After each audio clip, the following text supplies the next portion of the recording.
There we go. Okay, hello. Today we're going to be going over a couple of masks. Uh, if you've seen my earlier videos, this is actually a re-upload, because I got a couple of details wrong on the mask names and some of the info, and I wanted to make it very clear what they are because there's really a definite lack of historical sources for these things, or documentative sources, and if I have full access to those, I should make the best record that I can. Luckily, with my whole two takes rule, which I've only violated once so far with the Y2K mask, that was entirely on the first try, so this is the second try of it. For those of you who don't know, I literally limit myself to doing only two takes for any video, and usually I get it the first try. This one, I need to do it again. Anyway, enough about me. Again, this is about Chinese panoramic masks that I've acquired, specifically industrial ones. First one that I'll cover is this. Now, in my last video, I mistakenly stated that this was the MF14. That was incorrect. This is actually a TF6D. Give me a sec. Yes. This is a TF6D, which is an improvement on the MF14 design. Now, the MF14 is 5-point. This one's 6, and there's some other minor changes that they've done to it. The head harness is fairly standard for Chinese industry, or Chinese military, really. It's the same as the FMJ-08, the 09. Get a little bit closer in on that buckle system. It's virtually identical to them. It has a nice rubber head harness to it, and really not very complicated or difficult to understand. The overall quality of the mask is actually pretty decent. It pulls kind of a bit from the Ultra View and a bit from some of the Draeger models. It does have this nice clamp around it that comes off fairly easy, but they did use bands like the Draeger uses. Take standard normalized filters. Yeah, so it can take just about any 40mm. Looking at it, got a nice diaphragm. This comes off of 2 screws, diaphragm exhale thing. Inhale, nose cup. Really, it's a fairly standard mask. I don't really recall seeing any particular markings on this. You'll see top on the back of the head here. Sorry if it's a little bit dark, but the shine's actually working in my favor there. Yeah, let me check my notes again, but there's really not a lot to say to it. It's actually a pretty decent, solid mask.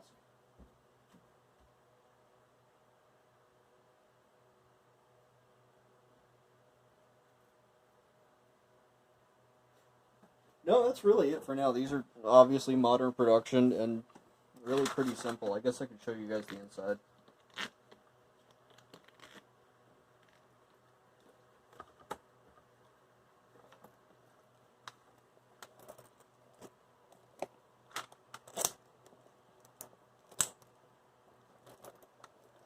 Rubber quality is decent. It's kind of like most Chinese masks. It always feels a little bit plasticky to me, but it's good. Healthy rubber and fairly strong. No real complaints. Here's the internal nose cup mechanism. You see there's kind of a large plate here for voice amplification that kind of... It's weird, it's kind of there, and I guess it kind of comes out through the plastic. Then you have your exhale below it, and the inhaled air kind of... It gets into the mask somehow. It gets to the internal portion. I haven't really looked into this too much, but it's a decent mask. Kind of on the lower end of the spectrum, I believe some other reviewer, who I'm not going to mention, did a review on this.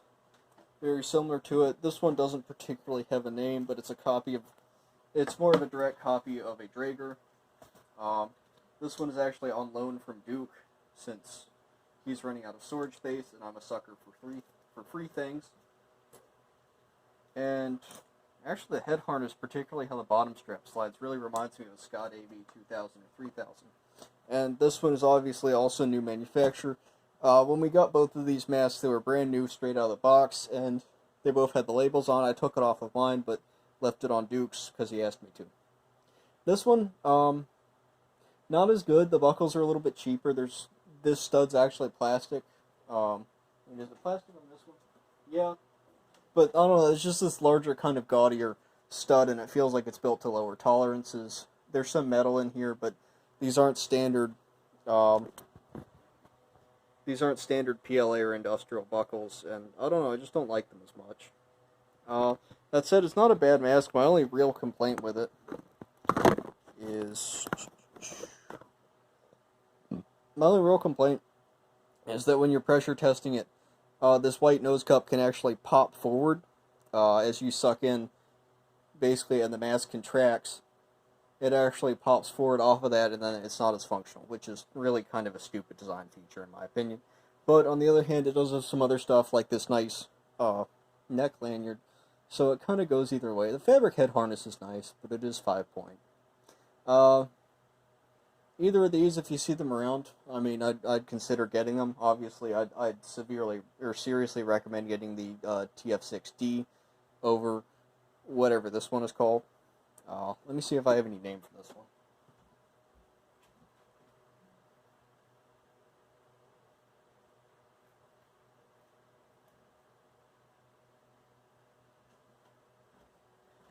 No, it's just, even the seller just calls it a generic, Pano, Draker copy. Oh no, not bad. Let's see what else. There's not really just not a lot to talk about with these.